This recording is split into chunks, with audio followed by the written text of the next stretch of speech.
भाऊ, तुमच्यावरती 20 कोटी रुपये देण्याचा आरोप केलाय, तुम्हाला फोडण्याचा प्रयत्न भाजपकडून होता असं संजय राऊतांचं म्हणणं. कुणाकडून? संजय राऊत असे बोलतायत की भाजपकडून तुम्हाला 20 कोटी रुपयाची ऑफर आली आहे. नाही नाही नाही, अशी कुठलीही ऑफर आणि कुठलाही फोडण्याचा प्रयत्न केल्याची जे स्टेटमेंट आहे ते मलाही आज सकाळीच कळालं. माध्यमांनी जे मला सांगितलं, मी जे हे केलं. आता माननीय संजय राऊत महाविकास आघाडीचे नेते आहे, त्यांनी असं स्टेटमेंट कसं केलं हा मलाही आश्चर्य आहे. परंतु हे साफ खोटं आहे. अशी कुठलीही ऑफर आणि कुठलाही फोडाफोडीचा प्रयत्न माझ्या संदर्भामधली जी काही स्टेटमेंट जे केलेलं आहे हे चुकीचं आहे. हो, संजय राऊतनं असं स्टेटमेंट केलंय की या फोडाफोडीच्या राजकारणामुळे तुम्हाला स्ट्रेस आला आणि तुम्ही हॉस्पिटलमध्ये ऍडमिट झाले होते.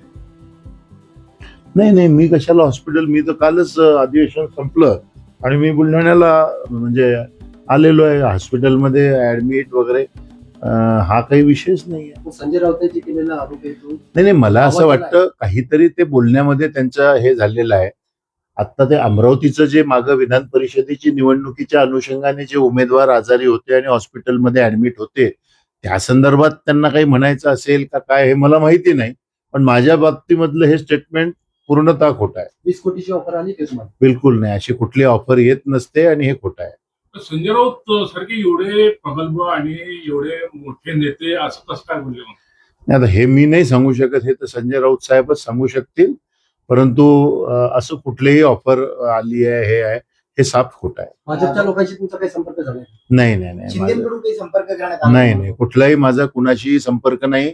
मी पदवीधर आमदार आहे. मी माझ्या मतदारसंघाच्या कामाच्या अनुषंगानं सगळे मंत्री असतील, मुख्यमंत्री असतील किंवा जे असतील त्यांना कामाच्या निमित्तानं आम्ही लोक भेटत असतो आणि सगळेच आमदार भेटत असतात. त्यामध्ये नवीन काय आहे? ऑफर आली नाही म्हणता, पण ऑफर जर आली तर नाही नाही, बिलकुल नाही. अशी कुठलीही ऑफर आणि अशा पैशाच्या ऑफरला मी काही बळी पडणारा आमदार नाहीये. त्यामुळं हे चुकीचं आहे. तुम्ही कायम काँग्रेससोबत राहणार? मी आज काँग्रेसचा आमदार आहे. काँग्रेसकडनंच मी आज काम या ठिकाणी करतो आहे आणि निश्चित कुणी फोडण्याचा हा जो काही प्रयत्न जे सुरू आहे, आता शिवसेना हे सुरू आहे. त्यामुळे आमचा काँग्रेसचा तर काही त्या प्रश्नच नाही. संजय राऊतांनी अशा प्रकारे विधान करून कुठेतरी अविश्वास दाखवला तुमच्यावर? नाही, आता हे मला असं काही म्हणायचं नाही. ते मोठे नेते आहे, परंतु हे चुकीचं आहे. तुम्ही संजय राऊतशी बोलणार का?